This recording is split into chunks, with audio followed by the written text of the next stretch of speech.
여러분, 오늘 우리가 읽은 본문은 굉장히 분개할 수밖에 없는 본문이에요. 많은 주석가들과 학자들이 이 본문을, 그리고 법을 조금 아시는 분들은 이 본문을 보면서 막 열분을 잡지 못하면서 주석서를 쓰기도 하고 그랬습니다. 여러분은 어떠셨나요? 이 성경을 읽으시면서 이거 굉장히 불법이 많네, 이렇게 생각하면서 읽으셨나요? 아니면 그냥 예수님이 잘못한 게 있으신가 보네 하면서 여러분들이 이 성경을 읽으셨나요? 한마디로 이야기하면 완전 불법 재판입니다. 예수님께서 왜 십자가에 달려 죽으실 수밖에 없었는가 하는 것을 그대로 보여주는 본문이에요. 우리 찬양대 잘 들리나요? 제가 우리 찬양대를 위해서 한 단어 한 단어를 씹어서 말씀을 하고 있습니다. 제가 이쪽에 앉다 보니까 잘 안 들리더라고요. 순종해 주셔서 고맙습니다. 오늘 기도도 열리고 인생도 열리기를 축복합니다. 여러분, 그러면 도대체 어느 정도였을까요? 어느 정도였을까?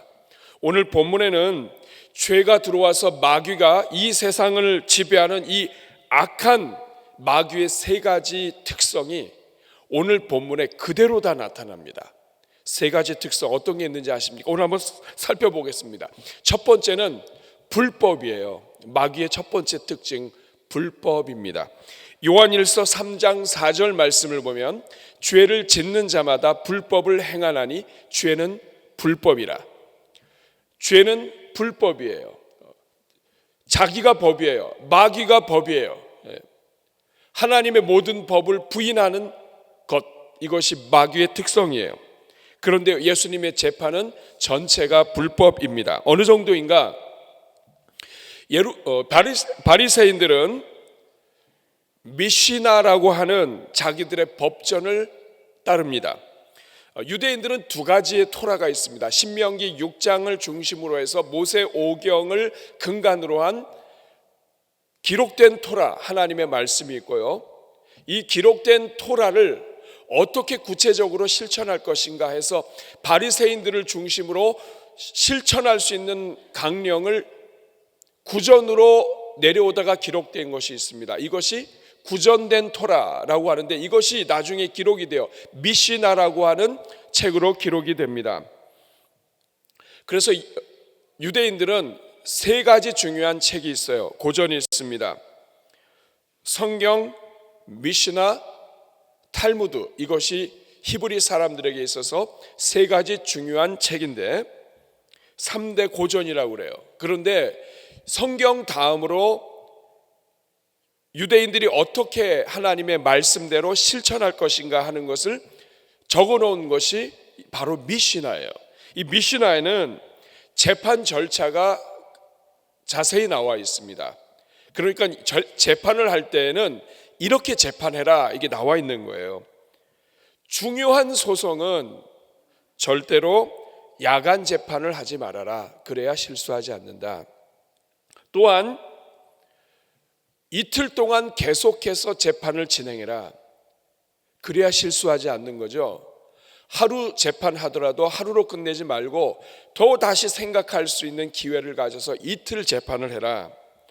그 다음에 증인들을 특별히 잘 다루어라. 개별적으로 신문할 수 있도록. 그런데 이 모든 이 규정들, 자기들이 그렇게 따르는 소위 우리가 말하는 장로의 유전이라고 하는 거예요. 근데 이것을 하나도 지키지 않습니다. 그래서 이 마태복음 주석을 기록한 신학자 중에 D.A. 칼슨이라고 하는 분이 있는데, 이분은 마태복음 주석에서 네 가지 불법이 있다. 다른 분들은 이 법정에서 하는 더 큰 많은 불법을 이야기하지만 최소한 네 가지가 있다. 첫째, 예루살렘 경내에서 재판한 것이 아니라 가야바의 집에서 재판을 했다. 이것도 불법이다. 두 번째, 예수님에게는 변호인이 없다. 이것도 불법이다. 세 번째, 예수님을 신성모독죄로 규정을 해서 살인죄를 씌우는데 예수님이 왜 신성을 모독한 것인지, 신성을 모독한 증거가 무엇인지 법적인 근거나 자료나 조사나 이런 것들이 일절 없이 그냥 뒤집어 쓰였다는 거죠. 그리고 재판 소송은 적어도 이틀 동안 진행되기 때문에 유대인의 명절 전날에는 안 된다 이 말이에요.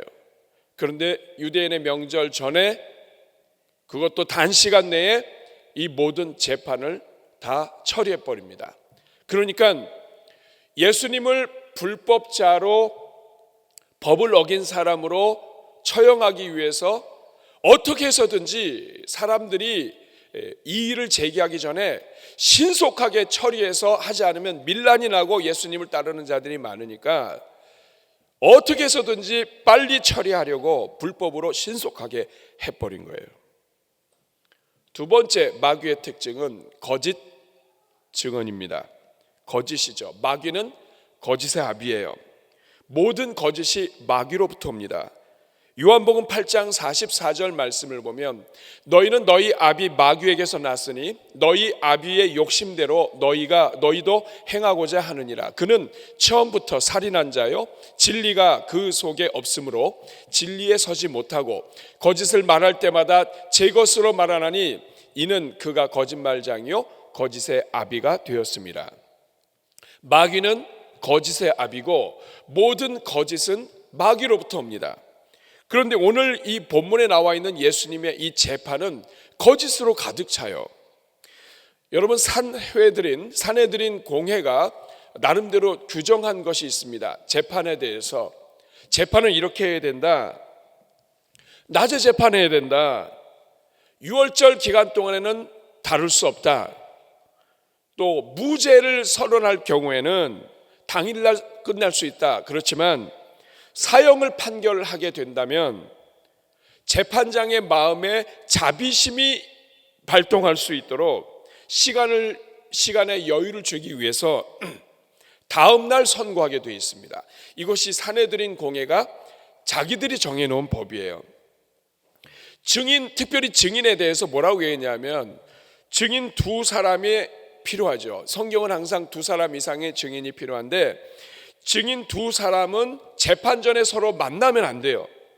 연락이 없이 와서 죄가 있다고 하는 보증을 해야 되고, 만일 증인이 거짓 증인을 하게 되면 사형에 처할 수 있도록 아주 이 증인에 대해서는 강력한 그러한 조치를 하고 있습니다. 그런데 예수님의 이 재판에 대한 모든 내용은 이 내용을 다 삭제해 버렸어요. 오늘 55절 볼까요? 대제사장들과 온 공회가 예수를 죽이려고 그를 칠 증거를 찾는데 얻지 못해요. 그러니까 막 증인들을 막 불러와요. 증인을 매수하기도 하고 사기도 하고 했던 거죠. 56절에 이는 예수를 쳐서 거짓 증인하는 자가 많으나 그 증인이 서로 일치하지 못함이라. 거짓이란 말이 계속 나옵니다. 57절 말씀을 보면 어떤 사람들이 일어나 예수를 쳐서 거짓 증언하여 이르되, 58절 우리가 그의 말을 들으니 손으로 지은 이 성전을 내가 헐고 손으로 짓지 아니한 다른 성전을 사흘 동안에 지으리라 하더라. 예수님께서 어떤 의미인지 다 설명해 준 내용들이에요. 근데 59절 그 증언도 서로 일치하지 않더라. 증인들을 막 불러왔고 증인을 하도록 사주하고 이렇게 해서 막 데리고 왔는데 가짜다 이 말이에요. 서로 맞지도 않는다 이 말이죠. 그러면 이 사람들은 처리해야 됩니다. 근데 그런 절차가 하나도 없어요. 재판장이 거짓 증인으로, 재판 이 장소가 거짓 증인으로 가득 차 있는 거예요. 세 번째, 악한 선동과 미혹입니다. 여기 특별히 이 마귀는 특징이 선동을 하고 미혹하는 것이 특징이에요. 요한계시록 20장 10절 말씀을 보면 그들을 미혹하는 마귀가 나중에 불과 유황못에 던져진다고 얘기합니다. 마귀는 선동하고 미혹하는 거예요. 충동질을 해요. 아담과 하와, 특별히 이 하와 앞에 나서 이 마음을 미혹하고 충동합니다. 가룟 유다의 마음속의 역사에서 충동을 시킨다고요. 미혹을 해요. 오늘 본문이 그렇습니다. 증인을 불러도 안 되니까 이 대제사장이 꾀를 냅니다. 신성 모독으로 몰고 가기 위해서 예수님을 향해 질문을 하죠. 60절에 대제사장이 가운데 일어서서 예수에게 물어 이르되 너는 아무 대답도 없느냐? 이 사람들이 너를 치는 증거가 어떠하냐 하되 61절에 예수님께서 침묵하고 아무 대답도 아니하시거늘 대제사장이 다시 물어 이르되, 아주 중요한 질문을 합니다. 네가 찬송받을 이의 아들 그리스도냐? 네가 그리스도냐? 하나님의 아들 그리스도냐? 62절에 예수님이 드디어 말씀하십니다. 이것은 거짓으로 이야기할 수가 없습니다. 내가 그니라. 예수님이 그리스도라는 거예요. 인자가 권능자의 우편에 앉은 것과 하늘 구름을 타고 오는 것을 너희가 보리라. 그랬더니 63절에 이 가야바가 기다렸던 거죠. 대제사장이 자기 옷을 찢으며 이르되 우리가 어찌 더 증인을 요구하리요. 여러분, 여기에 보면 이 대제사장이 굉장히 의로워 보입니다. 어찌 이런 일이 있을 수 있냐 하면서 막 사람들 보는 데서 이런 신선모독을 하다니, 자기가 하나님의 아들이라고 하다니. 여러분, 하나님의 아들이라고 얘기했다면 증거도 찾아야 되고 또 여러 가지 해야 되잖아요. 근데 증거나 이런 것들이 없다고 말씀드렸잖아요. 그러니까 이 부분에 대해서 다 생략하고 이 안에서 쇼를 하는 거예요. 내가 이거 참을 수가 없다 이거. 여러분, 잘 모르는 사람들이 같이 있는데 거기서 누군가 일어나서 이럴 수가 있냐 이러면서 막 옷을 막 찢고 막 이렇게 분노하면, 여러분, 유대인들에게 있어서 이 옷을 찢는 거는 정말 슬플 때, 나라가 망했을 때, 수치심과 분노가 있을 때, 애통함이 있을 때 어떻게 하나님의 아들이라고 얘기할 수 있나, 이렇게 신성모독을 할 수가 있나 하면서 막 분노하고 분개하면서 옷을 찢으니까 이 모습을 본 다른 사람들은 같이, 이 정상적인 절차가 아닌 거예요. 그런데 막 같이 분노하는 거. 대제사장이 저 정도까지 나오면 이건 문제가 많아도 큰 문제. 한편으로 그랬을 거예요. 저게 저 정도까지 분노할 일은 아닌데. 그런데 누군가가 옷을 찢으면서 막 하니까 선동을 한 거예요. 64절 같이 읽어볼까요? 그 신성 모독하는 말을 너희가 들었도다. 너희는 어떻게 생각하느냐 하니 그들이 다 예수를 사형에 해당한 자로 정죄하고, 충동하고 미혹하지 않으면 있을 수 없는 일입니다. 그런데 문제가 있습니다. 뭐냐면 대제사장은 율법에 절대로 옷을 찢어서는 안 됩니다. 레위기 10장 6절 말씀을 보면 모세가 아론과 그의 아들 엘라살과 이다말에게 이르되 너희는 머리를 풀거나 옷을 찢지 말라. 그리하여 너희가 죽음을 면하고 여호와의 진노가 온 회중에게 미침을 면하게 하라. 율법에 있어서 대제사장이 옷을 찢는 것은, 이것은 불법일 뿐만 아니라 이것은 사형에 해당되는 문제예요. 대제사장은 하나님이 주신 그 직분을 감당하기 위해서 옷을 찢는데, 아무리 참담한 일을 당하고 아무리 가슴 아픈 일을 당하더라도 옷을 찢지 말라. 이것은 하나님과 백성들 사이에서 이 옷을 입고 제사장으로 섬기기 때문에 이 옷은 하나님이 주신 옷이라는 뜻입니다. 그리고 이 옷을 입고 있는 동안에는 하나님 앞에서 백성을 대표하는 자리에 있는 거예요.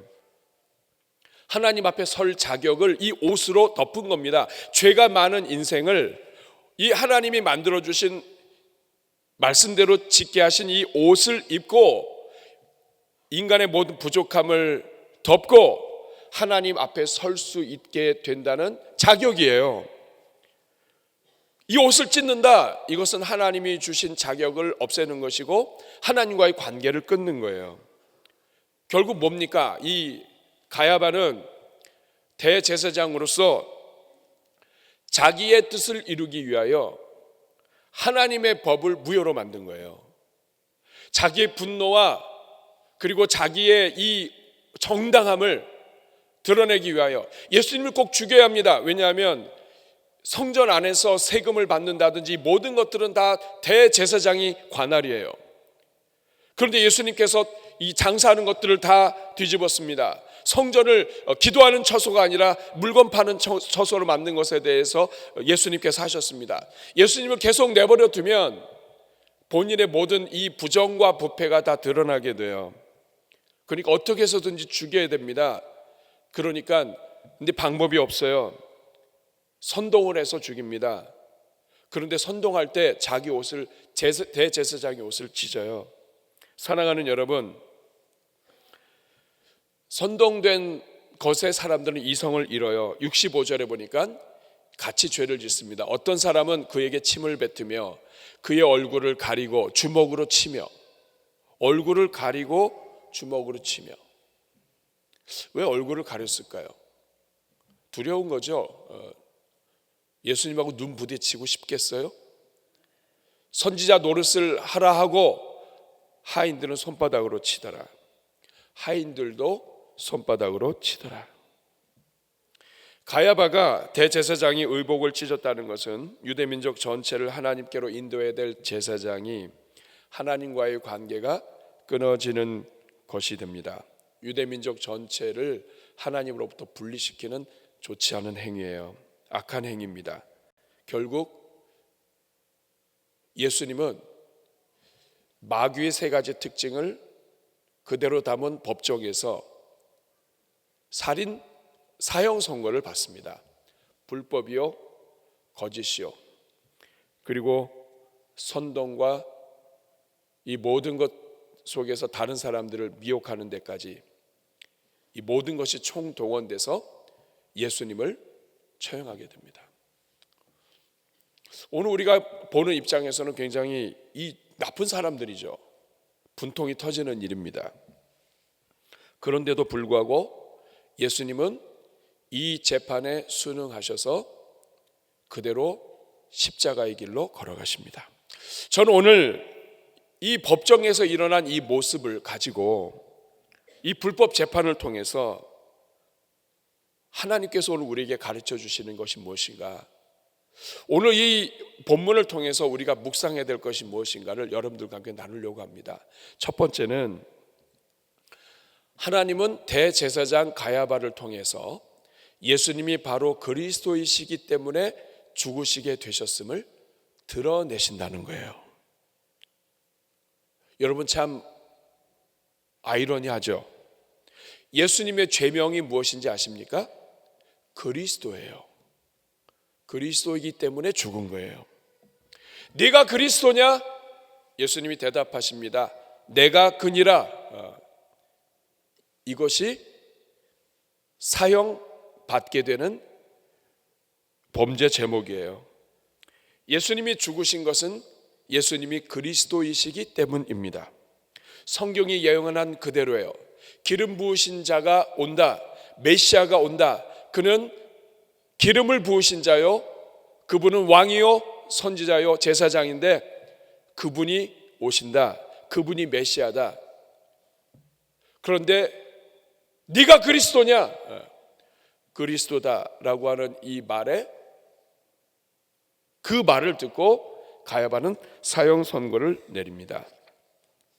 죄를 대신 짊어지기 위해서 오신 예수 그리스도가 그리스도다 하는 것을 이 가야바는, 대제사장은 자기가 사형 선고를 하기 위해서 그것을 사용했지만 결국에는 하나님께서는 예수 그리스도께서 그리스도로 오셨고 그리스도로 오신 것 때문에 죽게 되셨다, 사형 선고를 받게 되셨다 하는 것을 성경을 통해서 드러내십니다.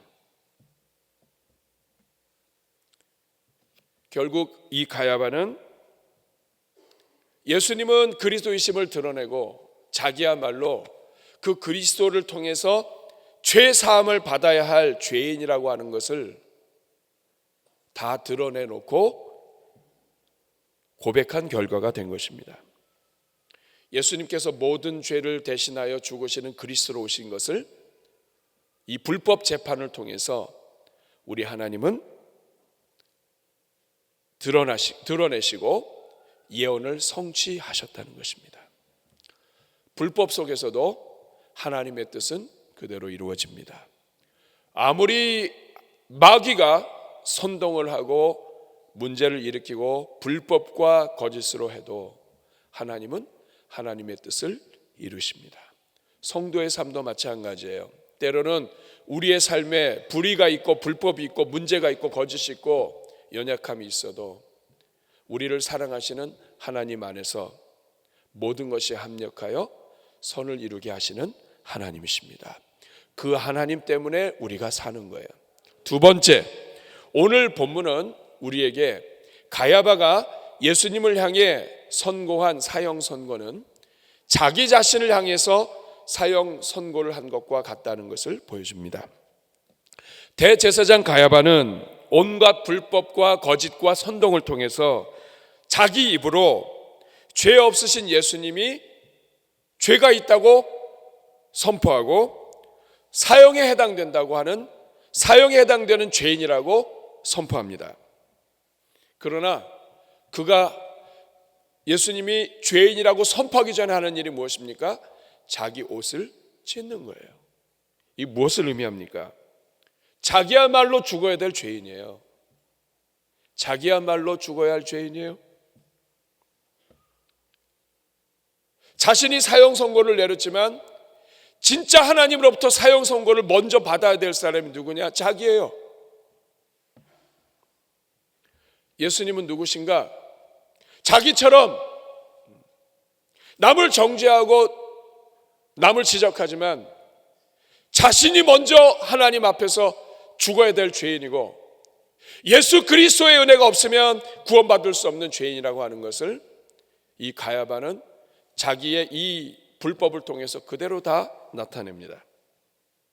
예수님은 죄인들을 오셨고 자기처럼 의인을 죄인으로 하고 다른 사람의 연약함을 정죄하지만 자기 자신이 옷을 찢는 이것을 무지한 채 모르는 이 모든 인생들을 위하여 우리 주님이 십자가를 지셨다 하는 것을 이 가야바가 자기 모든 행위를 통해서 보여주고 있는 거예요. 사랑하는 여러분, 오늘 우리도 그렇지 않아요? 누가 죄인입니까? 우리는 이 가야바를 보면서 이 가야바가 죄인이다라고 하죠. 어떻게 이런 자가 대제사장이 될 수 있는가? 그런데 여러분, 이 가야바의 이야기는 다른 사람의 이야기가 아닙니다. 오늘 우리의 이야기예요. 예수님은 가야바 때문에 죽으신 게 아니에요. 오늘 우리 때문에 죽은 겁니다. 오늘 우리 때문에 십자가를 지신 겁니다. 죄를 짓고도 자기 죄가 있는 것을 모르는 사람, 더 많은 죄를 짓고 있으면서도 작은 죄를 짓고 있는 사람을 향하여 지금도 옷을 찢고 있는, 옷을 찢는 그 순간 하나님 앞에서 우리가 죄인이라는 거예요. 여러분, 만인 제사장이란 말 알죠? 예수 그리스도 안에서 우리가 다 하나님께 나아가는 제사장이 되었어요. 옛날에는 제사장을 통해서 하나님께 나아가야 했는데 지금은 우리가 이 하나님께서 주신 성령과 제단을 통하여 이 심령을 통하여 언제든지 하나님께 예배드릴 수 있어요. 바로 죄를 예수 그리스도 십자가를 지신 예수님을 붙잡고 우리가 곧바로 회개할 수 있어요. 우리 심령이 하나님께 나아갈 수 있어요. 그런 의미에서 우리가 제사장이라는 거예요. 그런데 여러분, 제사장이 옷을 찢습니다. 하나님께서는 우리의 모든 이 죄, 다른 사람을 정죄하기 위해서 옷을 찢는 것까지도 하나님은 다 덮으시기 위해서 하나님의 아들이 오셨는데, 오늘 우리는 이 가야바가 하는 짓을 또 반복을 해요. 우리 주변을 향해서 수도 없이 옷을 찢어요. 옷을 찢는 그 순간, 제사장이 옷을 찢는 그 순간 다른 사람이 손가락질 받기 전에 내가 먼저 죄인입니다, 나야말로 사형에 해당되는 사람입니다 하는 것을 그냥 나타내는 거예요. 우리가 그래서 죄인입니다.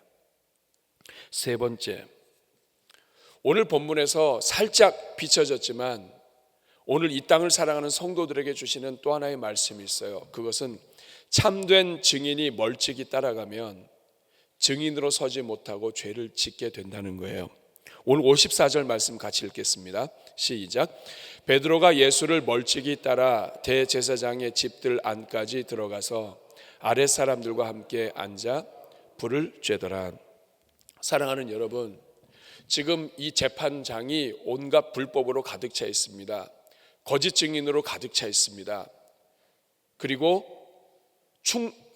충동과 선동과 그리고 미혹으로 가득 차 있습니다. 그런데 참된 것을 말하고 예수님이 누구신가를 말해야 될 이 참된 증인들, 제자들은 어디 있습니까? 다 도망갔습니다. 베드로는 어디 있습니까? 54절에 보니까 베드로가 예수를 멀찍이 따라가고 있습니다. 멀찍이 따라갔습니다. 멀찍이 따라갔다는 이야기는 잡히지 않을 정도로 따라갔다는 것입니다. 예수님을 가까이 따라붙으면 잡히게 되고, 아예 멀리 가면 그냥 모른 채 할 수 있는데 그건 또 양심이 안 되고, 그러니까 믿기는 믿는데 예수님을 알기는 아는데 멀찍이 따라가는 거예요. 그런데 여러분, 이 멀찍이 따라가는 태도가 결국에는 예수님을 부인하게 하는 겁니다. 여러분, 베드로는 제자들 중에서도 예수님을 가장 잘 아는 사람이에요. 그는 예수님을 만났고 자기 인생에 예수님이 어떻게 오셨고 자기가 죄인임에도 불구하고 이 예수님께서 얼마나 자기를 사랑해 주셨는지 아는 사람이에요. 자기 입술로 예수님은 그리스도이십니다, 하나님의 아들입니다, 내가 경험한 예수님은 살아계신 하나님의 아들입니다, 단순한 랍비가 아닙니다, 단순한 선생이 아닙니다, 이거를 얘기할 수 있는 사람이 베드로예요. 그런데 베드로는 바른 증언을 해야 될 사람이에요. 예수님에 대해서 바른 증언을 해야 될 사람이에요. 예수님은 하나님의 아들이라고 얘기해야 될 사람이에요. 그런데 이 베드로는 멀찍이 따라갑니다. 그리고 그 태도 때문에 죄를 짓습니다. 처음부터 따라갔으면 잡혔을 거예요. 잡혔으면 그것 때문에 신문을 받고 고생을 했을지 모르지만 예수님에 대해서 적어도 한마디는 할 수 있었을 거예요. 그는 하나님이시다. 너희 인간이 이런 기적을 할 수 있느냐? 물이 포도주가 되게 할 수 있냐? 너희가 광풍을 다스릴 수 있냐? 광야에서 수천 명 먹게 할 수 있냐? 내가 다 봤다, 이거 얘기해야죠. 그런데 멀찍이 따라갔어요. 불법 재판이 가득 차 있는 곳에서, 거짓이 가득 차 있는 곳에서 예수님을 증언해야 될 제자가 멀찍이 따라간 거예요. 아예 안 따라갔으면 부인할 일도 없습니다.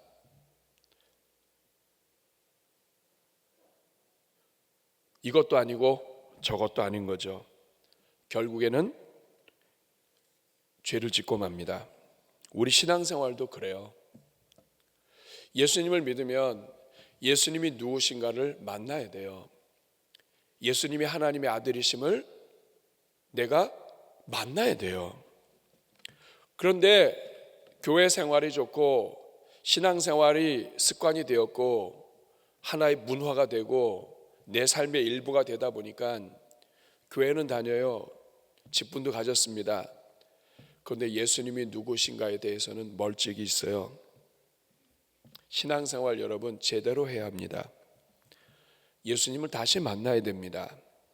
예수님에 대해서 애매하면 안 됩니다. 제자 훈련을 받으시는 분들 죽기 살기로 하십시오. 멀찍이 따라가다가 베드로 꼴 됩니다. 예수님의 고난은 가야바의 문제가 아니에요. 모든 인류의 문제예요. 성도들은 멀찍이 따라가고 예수님을 알지 못하는 자들은 교회에 대해서, 세상에 대해서, 하나님에 대해서 거짓으로 증인하고 불법으로, 세상의 이 방법으로 지금도 호시탐탐 노리면서 하나님의 교회를 무너뜨리려고 하는데, 심지어는 하나님에 대해서 말씀 아는 자들까지도 예수님을 거부하고 하는데 이것은 총체적인 죄악이라는 뜻이에요. 여기에 나오는 대제사장이나 바리새인들이나 율법학자들이 예수님 죽인 게 아니에요. 지금도 우리 속에서 끊임없이 쏟아져 나오는, 지금도 내가 옳다고 생각하는 것에 옷을 찢고 다른 사람들을 손을 내미는 그런 오늘 우리를 위해서 예수님이 죽으신 거예요.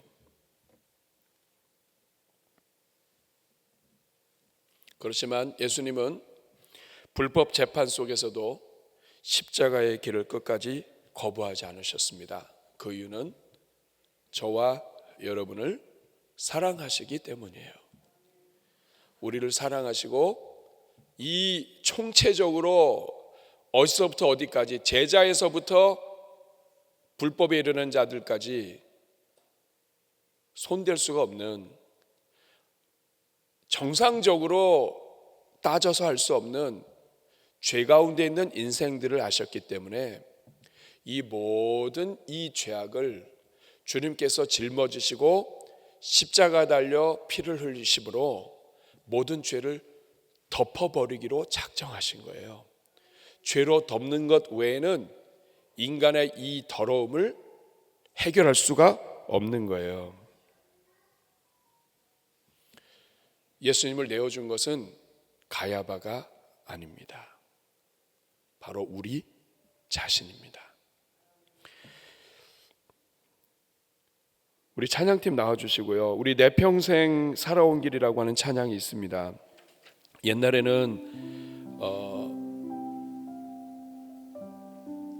복음 찬송이었는데 지금은 찬송가에 들어와 있어요.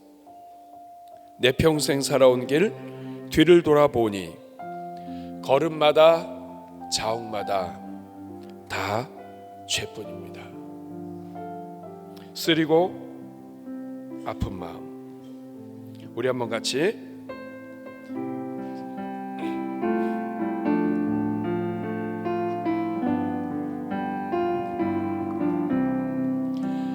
내 평생 살아온 길 뒤를 돌아보니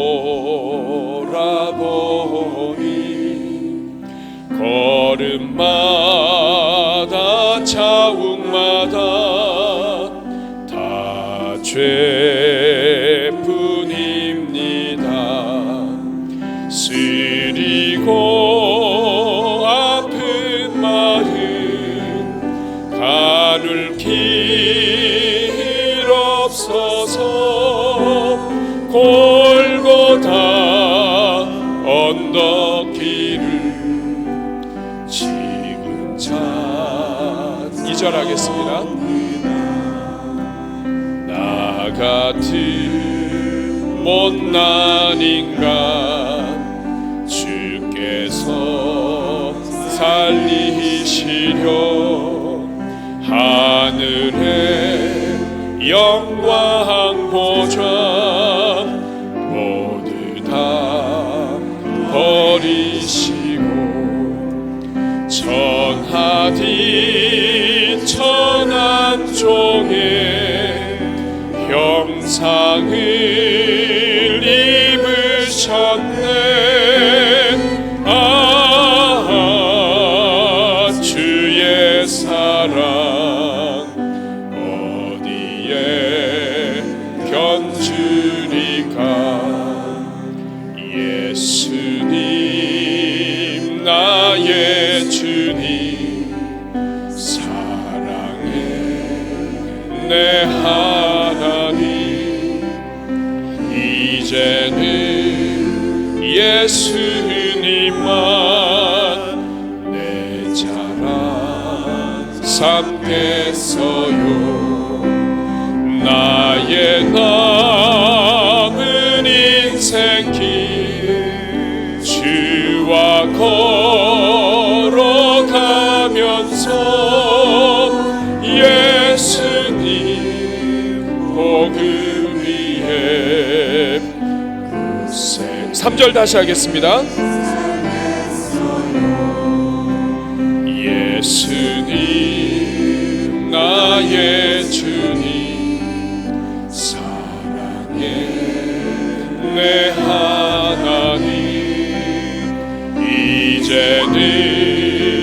예수님만 내 자랑 삼겠어요. 나의 남은 인생 길 주와 걸어가면서 예수님 복음 위해 그 세계 살겠어요. 우리 여러분 가슴에 손 얹고 같이 기도하겠습니다. 여러분, 이 찬양의 가사처럼 우리 평생 뒤돌아보니 사실 다 죄밖에 없습니다.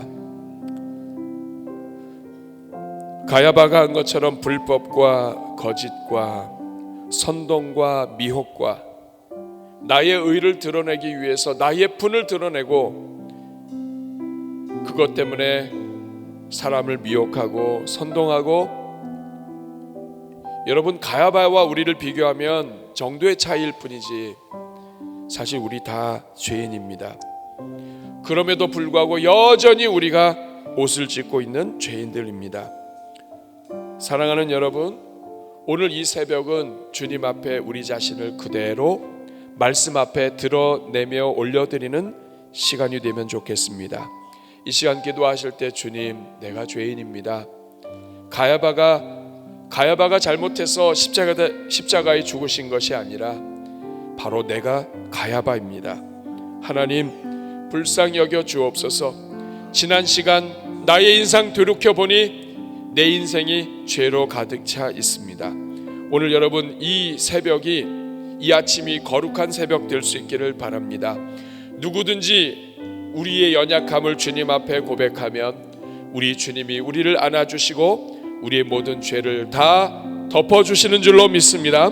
이 시간 기도할 때 우리 주님 앞에, 하나님, 내가 죄인입니다. 주님, 지금도 연약한 우리 불쌍히 여겨주시고, 또 베드로처럼 주님을 멀찍이 따라가며 적당하게 따라가며 예수님을 증거하는 자가 아니라 적당하게 예수님의 은혜를 입었지만 나는 몸살이는, 나는 예수님에게 그렇게 생명 걸고 있지 않은 우리 존재임을 고백합니다.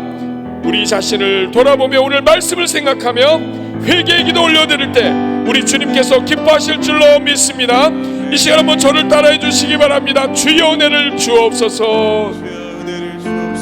주여 불쌍히 여겨 주옵소서. 우리 같이 주여 한번 부르고 기도하겠습니다. 주여, 은혜로우시고 자비로우신 아버지 하나님, 오늘 우리가 얼마나 큰 죄인인지 모릅니다. 하나님 아버지, 우리가 의로운 것처럼 보이고 바른 것처럼 보이고